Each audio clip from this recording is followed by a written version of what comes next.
quand on a des problématiques sur le réseau et qu'on se rend compte que le réseau est saturé par une personne qui regarde des vidéos pas forcément très catholiques.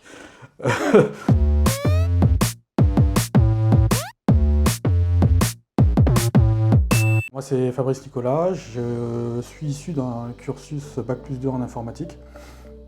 J'ai fait un cursus scolaire assez court parce que dès mes études, j'avais pour ambition de monter mon entreprise.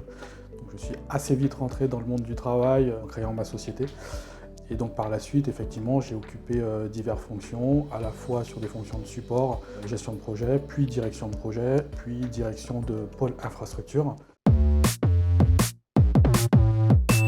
Alors moi je suis responsable infrastructure, je m'occupe vraiment de l'infrastructure au sens large du terme. Donc pour vulgariser un peu les choses, on va dire que je m'occupe du support helpdesk à proprement parler, de la partie poste de travail, de tout ce qui concerne les serveurs, le cloud, tout ce qui tourne autour du cloud d'une manière générale, des réseaux et un peu de cybersécurité également. Le principal conseil que je peux leur donner, c'est avant tout d'être curieux, d'être ouvert à la culture IT d'une manière générale, parce que c'est un monde qui est quand même très vaste. D'avoir l'esprit d'analyse pour pouvoir analyser des situations qui peuvent arriver, et être en capacité également de se projeter, plutôt que d'être en réaction, d'être en proactivité, donc d'anticiper les problèmes qui pourraient potentiellement arriver, pour proposer des solutions en amont. Par expérience, maintenant que ça fait plus de 20 ans que je suis dans l'IT, je peux dire qu'on est souvent dans des phénomènes de cycle, externalisation, internalisation, etc.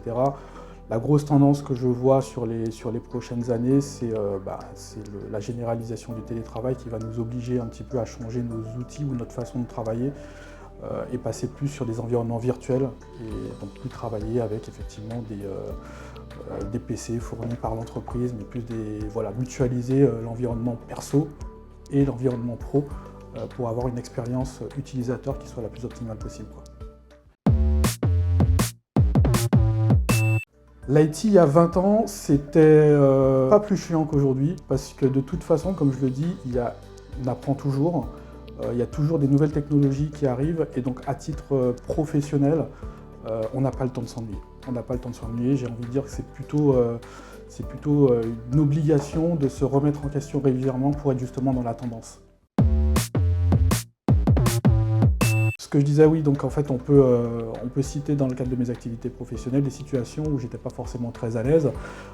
Par exemple, quand on a des problématiques sur le réseau et qu'on se rend compte que le réseau est saturé par une personne qui regarde des vidéos pas forcément très catholiques. Donc c'est pas forcément très simple d'aller vers cette personne et de lui dire bon, ce serait bien que tu arrêtes parce que là c'est pas très professionnel ce que tu es en train de faire.